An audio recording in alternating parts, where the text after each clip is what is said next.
I heard the baby scream first, but by the time I reached the bathroom, the dog had already slammed the door shut with his body. It started with the sound, a low, guttural hiss echoing to the bathroom drain late at night.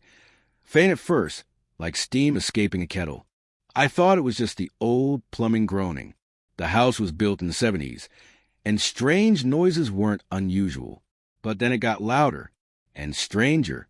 3 days before it happened, I found Max, our golden retriever, growling at the bathtub. His body was stiff, hackles raised, teeth bare at the faucet like it had insulted him. He wouldn't stop barking until I physically pulled him away. I laughed it off, made a joke about him chasing pipe goblins, and moved on. That was my mistake. The next day, the baby monitor crackled with static around 3 a.m., even though the baby was asleep and the device hadn't given us issues before. I remember walking in and finding Max curled up right next to the crib, alert, eyes trained on the bathroom door down the hall. He wouldn't leave her side for the rest of the night. Still, we didn't piece it together. That same morning, the water pressure in the house dropped suddenly.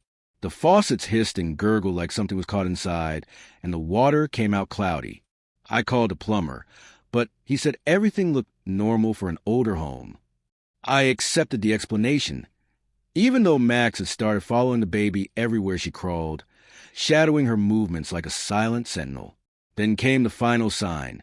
The baby sat on the bathroom floor while I folded towels beside her. She crawled toward the tub, giggling.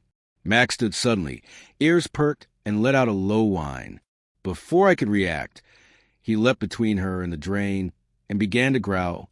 I laughed nervously, scooped the baby up, and told Max to calm down.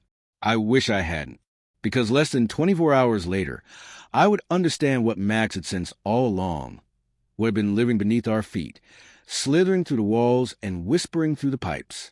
It hadn't come yet, but it was waiting, and Max was the only one. Listening, the bathroom was filled with the sounds of a normal morning, water running into the tub, the baby babbling to herself, the echo of my footsteps in the hallway.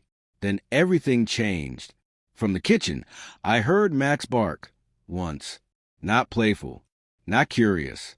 It was a sharp, urgent cry that made my heart skip.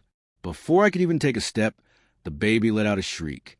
Not a normal cry, something primal, frightened. I dropped the spoon I was holding and sprinted toward the hallway.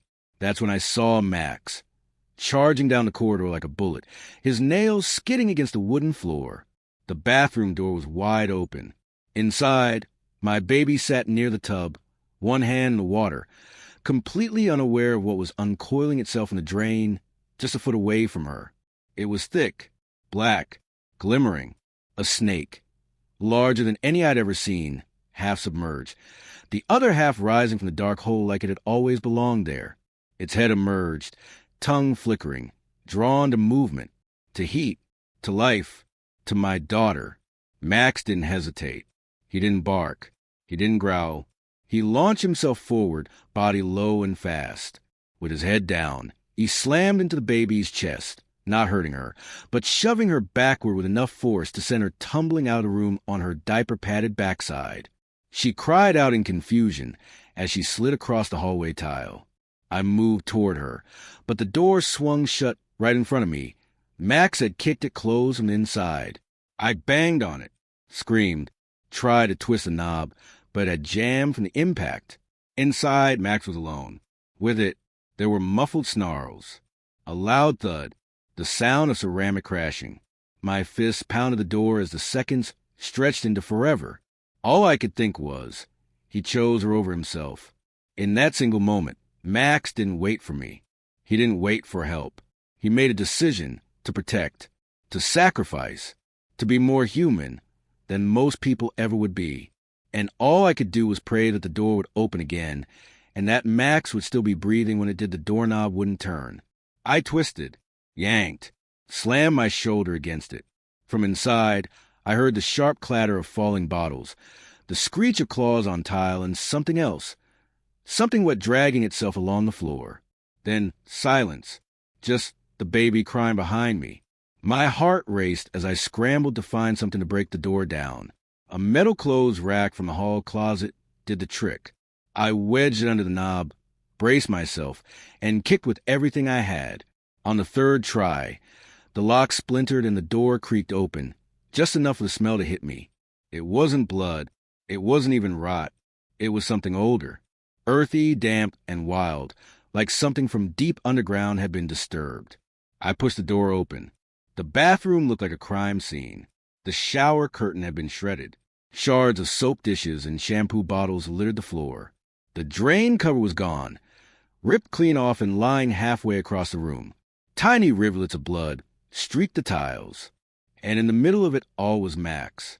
He was panting hard, lying on his side, blood pooling from a bite on his neck, and another near his hind leg. His body was curled toward the drain, teeth bared, eyes locked on it as if expected to open again. But it didn't. The snake was gone. I rushed to him, trying not to slip, pressing towels against the wounds. He whimpered but didn't move. He was still watching the drain. Max was rushed to the vet. The doctor said the venom had started working, but not fast enough. He'd survived, but barely. The snake? No one ever found it. The plumbers we called searched everything. Walls, pipes, basement access. There was no sign of any reptile having entered. No trails. No broken vents. Just a missing drain cover and a dog who now refused to leave the baby's side. That bathroom is sealed now. We don't use it. Not because we're scared of another snake, but because we know what Max fought. It wasn't just a snake. It was a test. And Max didn't just pass it. He saved a life sometimes the quietest protectors see the danger before we do. And loyalty doesn't need words to be heroic. Max didn't bark for praise or hesitate in fear. He acted on pure instinct, driven by love and loyalty. This story reminds us that true guardianship often comes in unexpected forms, and we should never ignore the signs, especially when they come from those who love us unconditionally.